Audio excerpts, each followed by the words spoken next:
Okay, so yes, that's me. My company's called Connection Works, because I've got this idea that actually we do much better when we're connected to other people and we're connected to ourselves, and much of my work is around connecting and relationships. Okay, so what we're gonna cover is the ideas around how our body and our brain and our mind all work together to help us react and respond and work out what's going on in the world. And the idea is that this combination, our body, brain, mind connection, is the way that we can cope with what life throws at us. And we've evolved over many thousands of years in order for these things to work together. And we'll talk a little bit about how this body, brain, mind combination helps us search for safety, because above everything, what we want as human beings is to be safe, because that's our overriding need, to be safe. And then we'll talk a little bit about how trauma can impact that sense of safety, and also how our body, brain, mind combination, our connection, copes with trauma when it happens, and what it does, how our bodies are designed to respond during trauma. And then hopefully we'll have a little bit of time to think about finding our calm, or to help our children find their calm.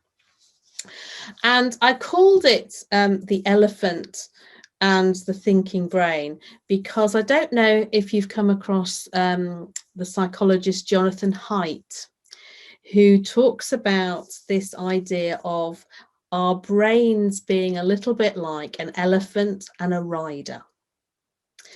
And he sees the elephant as our emotion and instinct driven part of the brain.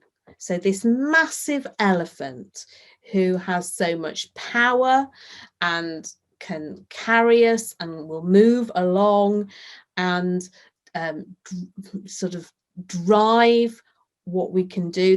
It's the elephant is our emotion and our instinct. And then sitting on top of the elephant is a rider, a little person that is our reason, that is our thinking and our understanding, our ability to plan, to organize, to process. So ideally, when everything's going swimmingly, what's happened is that our rider is in charge of where the elephant goes. Our rider, our thinking brain, can stop the elephant, can direct the elephant, can work together with the elephant to achieve our goals. But if the elephant gets spooked, or if the elephant is overwhelmed by emotions or fear, then there's nothing that our thinking brain, that our rider can do but go along for the ride for a bit. So the elephant will go off in whatever direction it likes, because it's being driven by strong emotion. And our rider's job is to try and get the elephant back under control. So that's the idea. I'll keep referring as we go through to the elephant and the rider, but basically what I'm talking about is our lower brain and our midbrain is the elephant, that emotion and instinct. So our brainstem and the mid mammalian brain, that it's called sometimes, and the rider that I'm talking about, our cortex and our prefrontal, and I'm doing this because it's a little bit behind our forehead, our prefrontal cortex, that does all the processing and decision making and thinking for us. And that's the rider, that's the bit that's trying to keep everything in control. So it's an analogy that sort of helps us to think about the times when we do lose control of the elephant and it goes rampaging off or in a direction we don't like. Actually, that's what's happened. our emotions have got, are driving what's going on. Does that make sense? That sort of metaphor. And because I'm a playing creative arts therapist, I talk in metaphor and story and play a lot. I find it really helpful in terms of thinking about what's going on. Okay, so this is what our brains and our bodies do together. They work together. And this is how we've evolved to keep ourselves safe. So our brains, bodies and mind combine to work out if we're safe. So they scan the environment. And it is so important for our survival as a species that we understand where all the threats might be. So most of our processing and taking in our environment and all of our sensory input is driven by working out is it safe? Is this place safe? Are these people safe? Is what's happening safe? Are we okay? They're these questions that we ask. Am I safe? We're always ready to react in case we're not safe. So even if we don't realize it, our bodies are being supported by our brains to start to react if they notice that a threat might be on the horizon. So there is the idea that we are always ready to respond to a lack of safety. And what they also do, our bodies, brains and mind, is that they adapt really well. We are incredibly adaptable as a species. And I think the pandemic has just sort of served to let us know how adaptable we can be. I mean, for us to be talking like this wouldn't have happened if we weren't such an adaptable species, if we hadn't worked out other ways to connect and communicate. So we are really good at adapting. And we base our adaptations, we base our need to adapt on experiences that we've had in the past. So we're always in the business of seeing what have we learned in the past and what can we do to control and predict what might happen in the future. Yeah. And sometimes that serves us well. And sometimes that means that we get worried about stuff that we don't need to worry about. Because actually what our system is trying to do is to keep us safe and predict what might be happening. But the evidence that it's basing it on is probably drawing on all the difficult, stressful, traumatic stuff that's happened in the past in order to predict the future. And that's not always helpful when we're trying to sort of go about our daily lives. So it's noticing. I suppose one of our tasks as we go through life is to notice, what might be helpful, what might not be helpful. But always to remember that actually our bodies, brains and minds are doing what they've evolved to do. This is what, they're trying to keep us safe. That's what's going on. So this is a very brief summary of somebody called Dr. Stephen Porges' work. So Dr. Stephen Porges, he's an American neuroscientist, and he has coined this term neuroception. And what he means by neuroception is that our bodies and brains are constantly scanning the environment to see if we're safe. And we don't tell it to do that. We don't intend to do that. It just happens. And this process of neuroception looks at the outside world and the information that we get from all our senses. So it takes our visual information, all of our, what we can hear, what we can touch, what we can taste, and all of this information is coming flooding into our system and from our bodies into our brains, for our brains to process and make something of. So it takes all the sensory information, and we also are really, really good at watching other people to work out whether or not we're safe.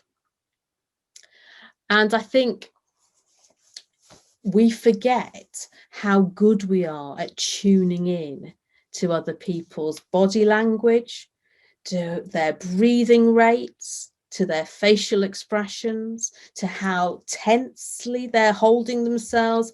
We, on the unconscious level, we take in all this information. And I would imagine that you can remember times when you've walked into a room and you've had a gut reaction to what that place is like. Yeah, you've had a response. And that will be part of your neuroception, of working out what this place is like and whether it's safe for us. So the information goes from our bodies into our brains, and then our brain starts to work out, well, what do we do? What do we do with this information? So if it starts to perceive a threat and our body starts to gear up to respond, we also have a sense called interoception, where we monitor our internal processes.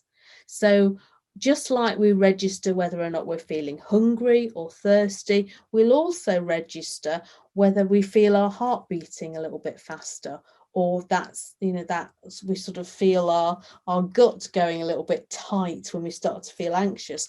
And then that information is then fed back into our system, and which is telling us whether we're safe or not. So it becomes like this loop of information, both from the outside world and from inside our bodies, which then give us the message about whether or not we're safe. Does that make sense? Any questions about neuroception?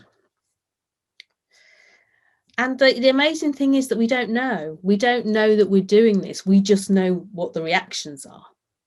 Yeah, so we just suddenly realize that we're feeling a little bit uncomfortable, or we're feeling a bit anxious, or we're feeling happy, or we're feeling scared, or we start to notice the response, but we sometimes don't know where that's come from, because actually all that information has been gathered unconsciously. We take in so much more than we realize, and children take in so much more than we realize. So what do we do? What do we do with this information?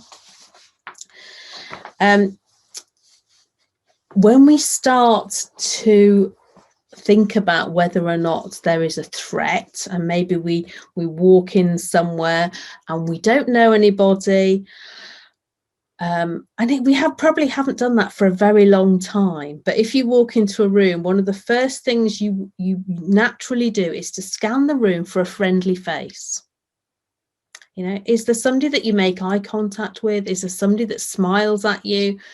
And when we start to feel under threat, our first response is to go to what Stephen Porges has called our social engagement system. We look to other people to see how they're doing. Is there somebody we can connect with?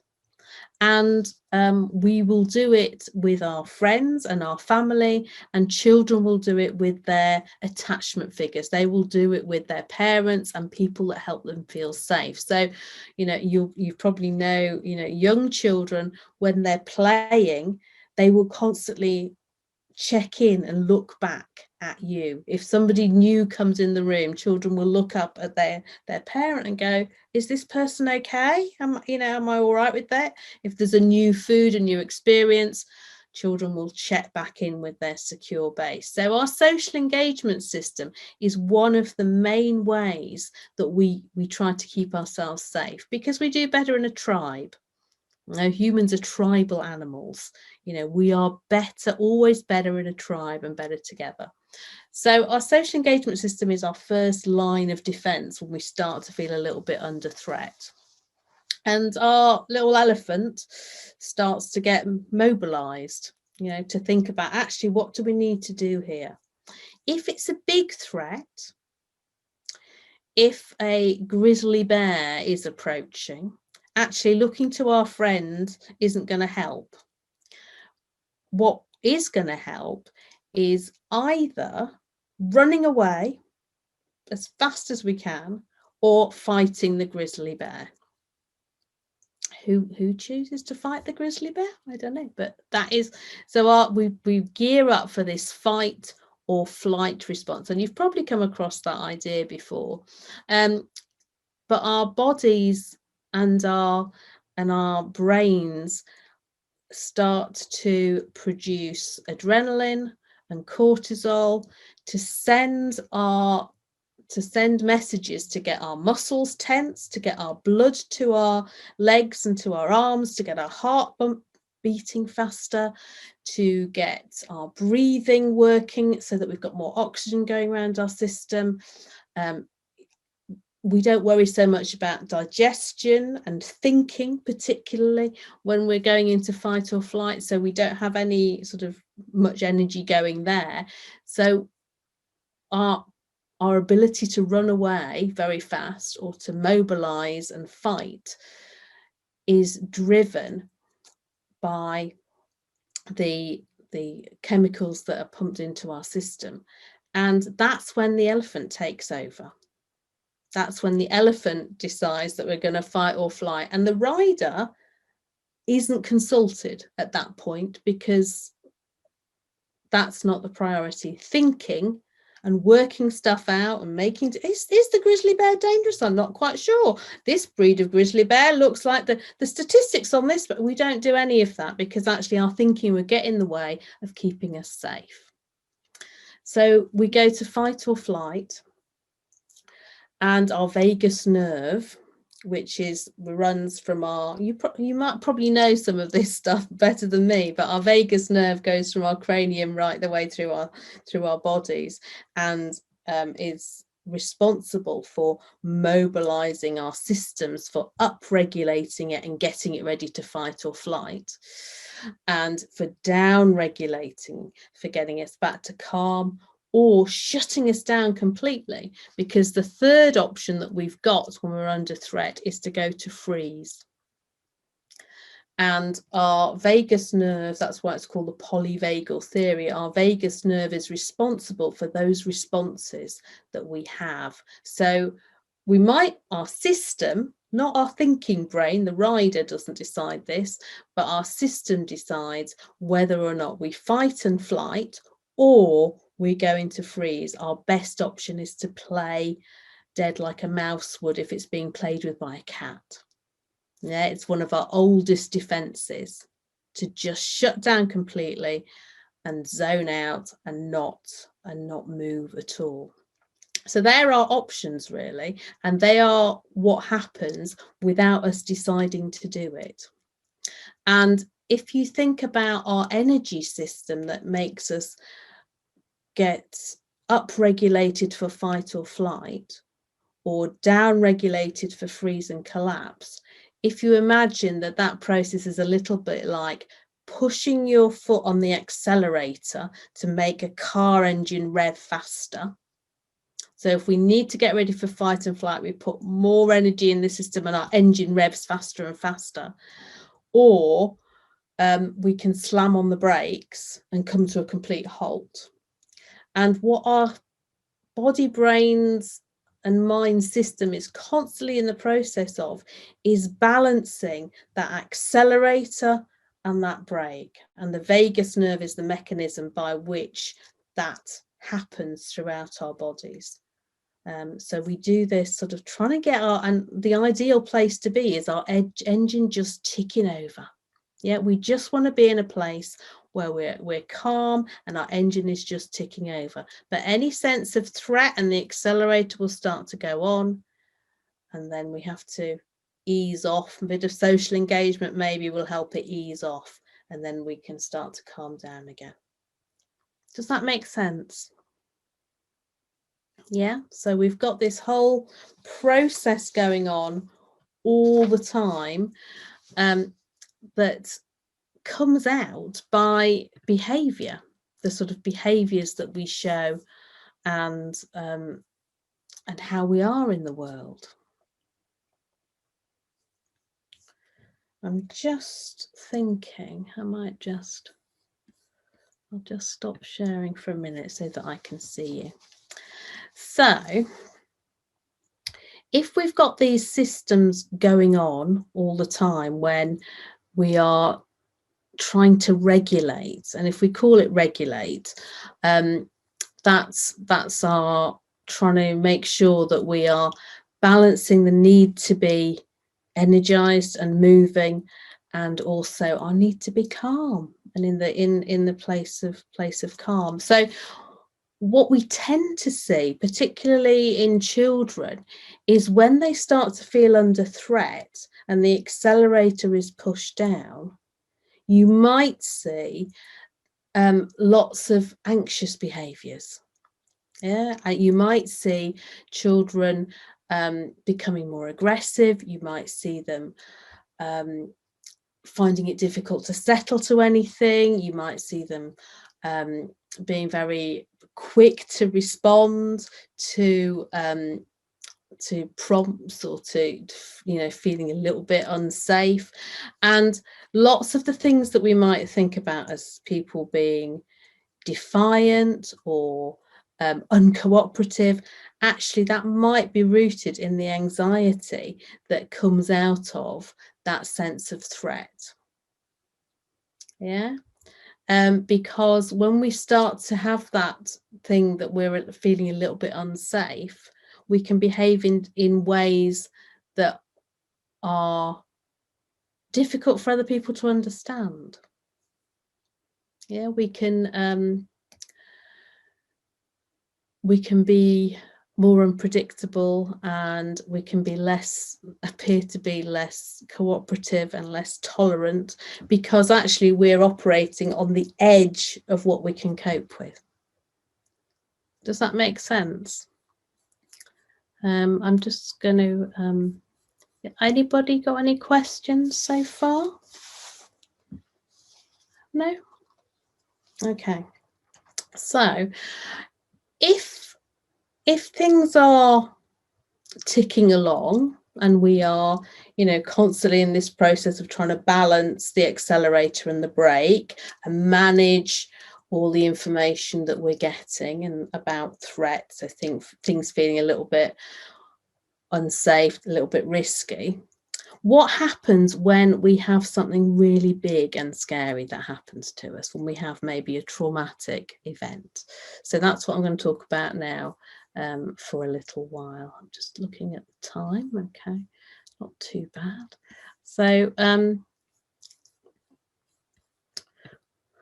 trauma. I think one of the trickiest things when we're talking about trauma is that it's not something that it's easy for somebody else to define for you.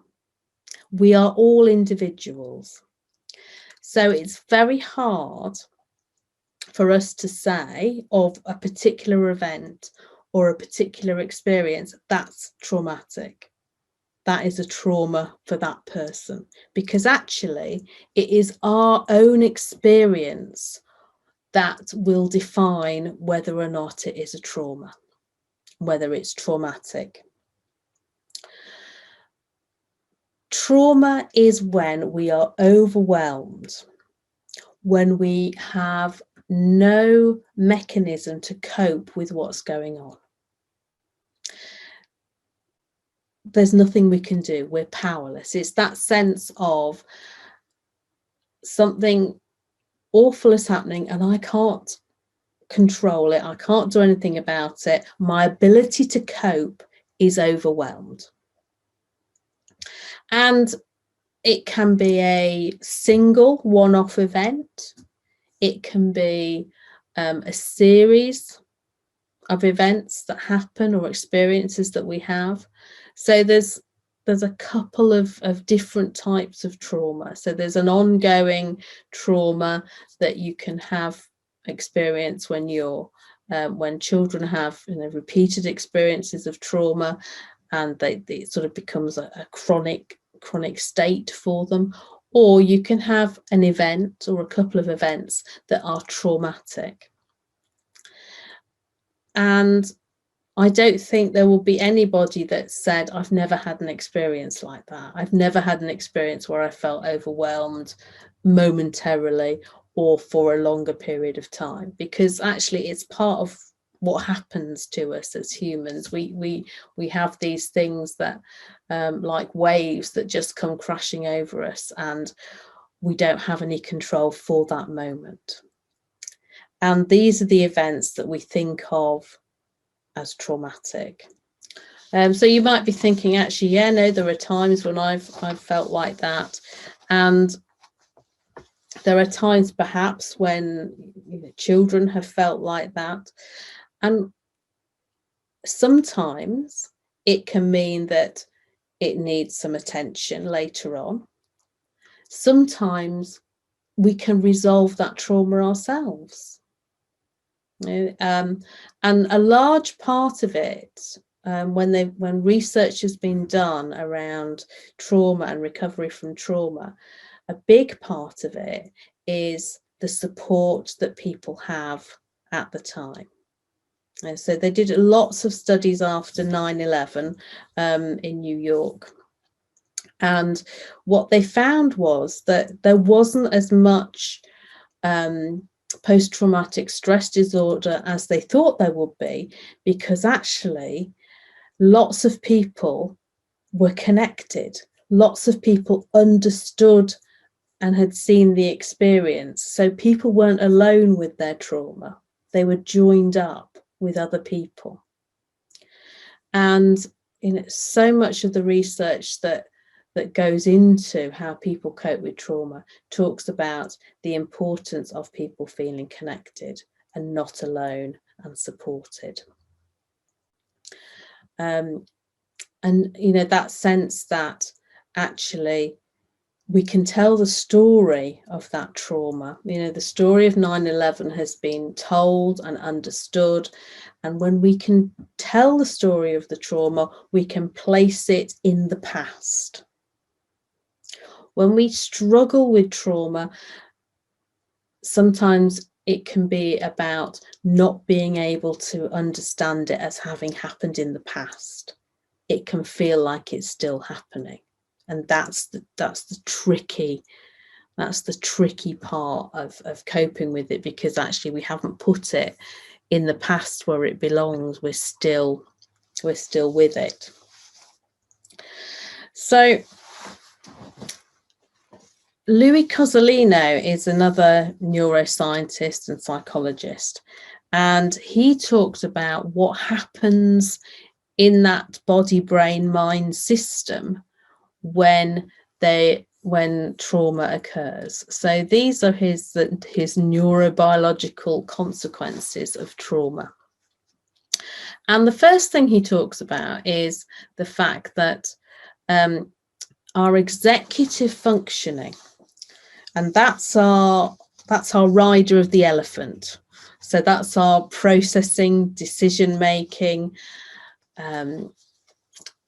and our understanding, so our prioritizing, our ability to attend to things and pay attention, our executive functioning and our memory processes are driven by the amygdala. And the amygdala is in our midbrain, and it's sometimes called the smoke alarm of the brain, because it's very important in helping us detect threat. So like a smoke alarm would sense that there's some smoke and there might be a fire, our amygdalas are part of this neuroception, this sensing process of, is there a threat coming? And it's our emotion center of the brain. So our memory processing and our executive function are driven by the amygdala. And that means when we're laying memory down during traumatic times, we're not giving it a date stamp. We're not saying this happened at 3 o'clock yesterday afternoon. We are only remembering the sensory experiences of the trauma. So we're taking in what we smelt, what we've seen, what we've heard, what we've felt. So on a sensory and embodied level, we're holding that memory, but we're not, so that's our, we call it implicit memory.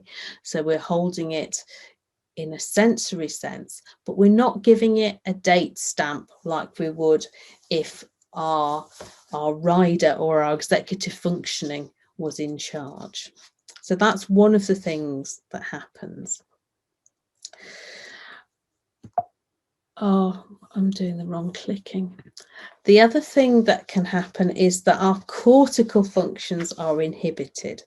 So when we're under huge amounts of stress, it is tricky for us to organize our thinking. Yeah, it's tricky for us to select things and make decisions. And it's hard for us to process and understand and prioritize. Because all of our energy, all of our blood flow is going into our body so we can run away or we can fight. So actually our cortical functions aren't able to function as well. And you know yourself that when you're under stress, actually those things like finding words, remembering lists of things, they're tricky when we're under stress, you know. And if you're trying to make a decision when you're feeling stressed, it's hard to weigh up the pros and cons and to do it. Yeah, so even a little bit of stress impacts our ability to think, because even when we're just scanning the environment and we're not under trauma, that can happen.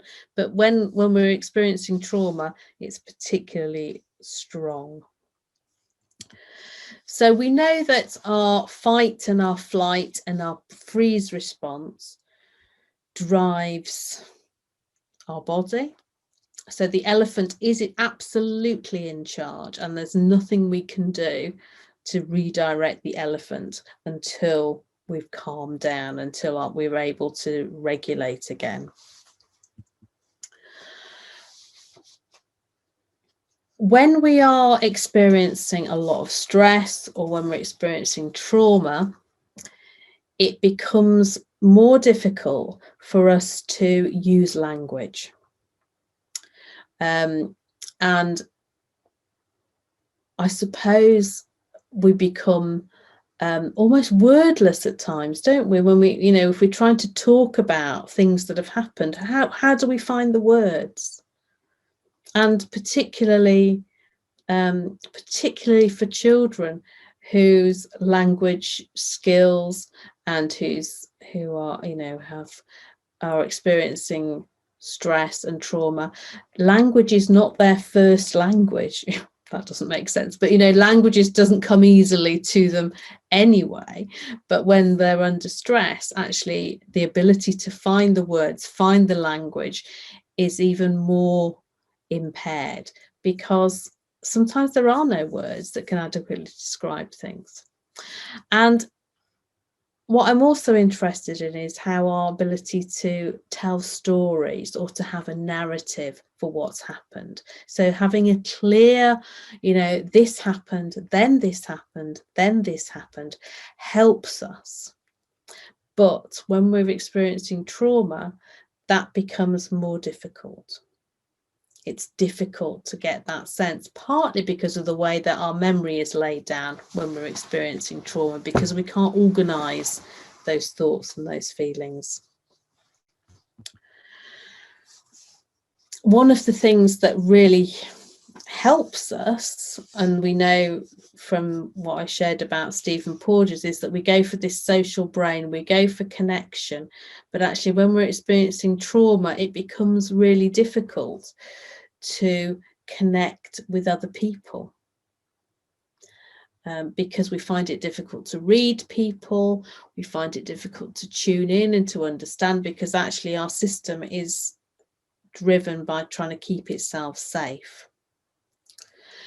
And then when we try and look ahead and predict and move forward, actually we're preoccupied by the scary and difficult stuff that happened before. So we tend to focus on what was difficult, what was stressful, what was threatening.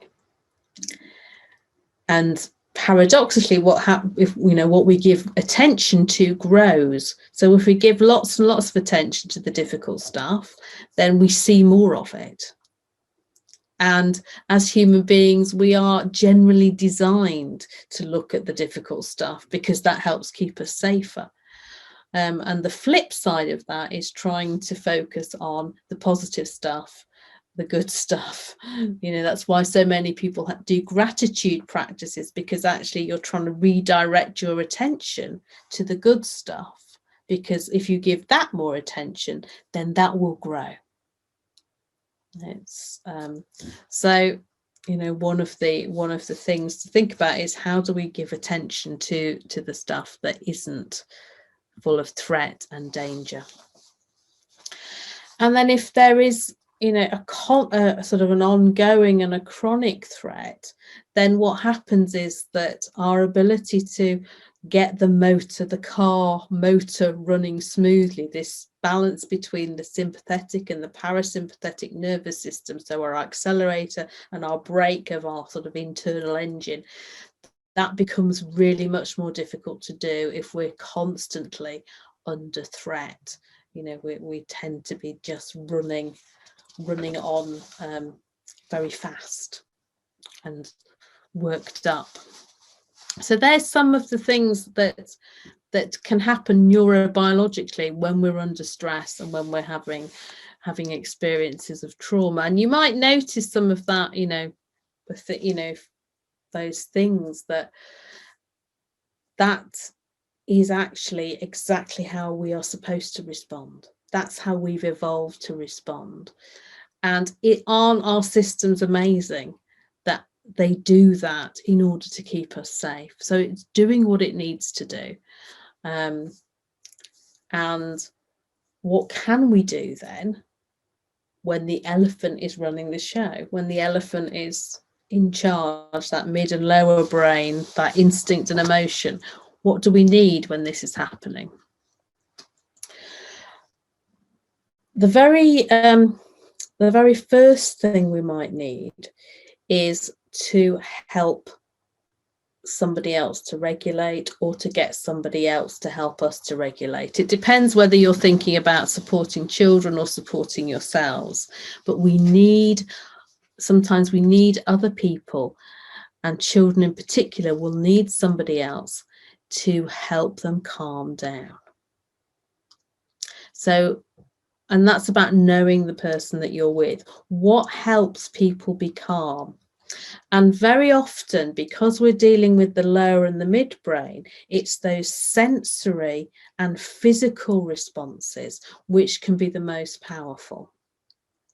So things like noticing our breathing and encouraging long, slow breaths rather than those short, shallow breaths, because when we feel anxious, we tend to do chest breathing. We tend to only breathe up here, and our body picks that up. If we're thinking about that loop of information that happens, the message that our body and brain then start to get is, oh, we're breathing shallowly, that must mean there's a threat. There's a threat, we need to breathe more shallow. So it becomes a sort of a feedback loop, but we can interrupt that by consciously noticing our breathing and thinking about how we can breathe more deeply, how we can slow it down, how we can move. Some people might need to move. Some rhythmic movement is really helpful. Things like drumming can be really helpful, because rhythm is something which can be very calming. So, and these are all individual. So it's about knowing what works for you or the children that you're with. You know, that actually for some people focusing on their breathing can feel more anxiety provoking. So it's about noticing, you know, actually, is this helping? Is it not helping? What, you know, what else can I try? Blowing bubbles is a a lovely one, because it forces you to take a deep breath in and a long slow breath out when you're blowing the bubbles and making them get bigger. But it might be that actually you need to run, or you need to walk, or you need to stamp, or you need to firm touch, you know, things like pushing against a wall, giving yourself some feedback, some heavy work, lifting stuff. So there's lots of different sensory things which you can try. And I guess if you're interested in lots of the strategies, if you ask Jo, then what I can do is I can put together a sort of a list of different sensory calming strategies, which, you know, you can try and work out what helps for, you know, what helps you, what helps your children. But the first thing we need to do is to regulate and to sort of calm things down, and to get to, you know, go to the elephant, hey, it's okay, you know, we need to calm down a little bit. Warmth might seem obvious, but actually when we're stressed, what we tend to do is interpret other people's facial expressions as being more stern and aggressive than they actually are. You know, looks can be when we glance at somebody and we're not, if people are looking serious and we're feeling really stressed, we can see that as looking angry or cross. You know, so actually really thinking about, if you're supporting somebody else, how can I relax my body? How can I make sure my facial expression is warm? And how can I use my tone of voice and the musicality to be calming and soothing? Because what you're actually trying to do is soothe. And sometimes when we talk to ourselves, we can be very harsh and in the way that we talk to ourselves. So noticing the tone that we talk to ourselves in, and the sort of internal voice that we've got. If we are working with somebody else, it can really help to match the intensity of their emotion, because there's nothing worse than, you know, you feeling really upset or anxious or worried, and somebody else going, oh, that's fine, yes, oh, I know, yes, that's a worry, isn't it? You know, so when people don't tune in and get that match right and go, you know, and sincerely are able to say, that sounds really difficult. You know, so it's thinking about how, you know, how do we match the intensity? We don't need to match the expression, but, you know, how do we match that intensity? And for children in particular, an awful lot of naming emotions. Name it to tame it, because if we can give it language, and we know that language is something that's difficult when there's trauma or lots of stress, we can actually do some connecting between the right hemisphere and the left hemisphere of the brain. So putting a name to an emotion will help to make that connection and will help us to calm down. And how, you know, how we think about and talk to ourselves about feelings, and lots of emotional literacy stuff. Somebody mentioned that earlier, but actually you know, the more we can talk about how we're experiencing emotions and how we're coping, then the easier it will be for children to be able to talk about and to manage those. Because if we haven't got the language, then we're going to really struggle. And I'm just gonna, my goodness, sorry, I've just checked the time.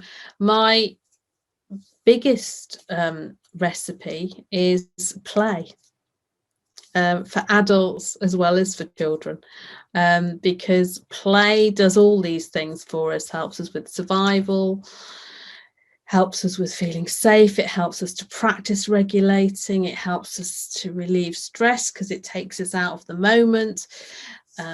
When we're playing things out. It gives us a distance from the things that we're thinking about, and it gives us a break. Our imaginations gives us a break from what's going on. So my number one thing is play.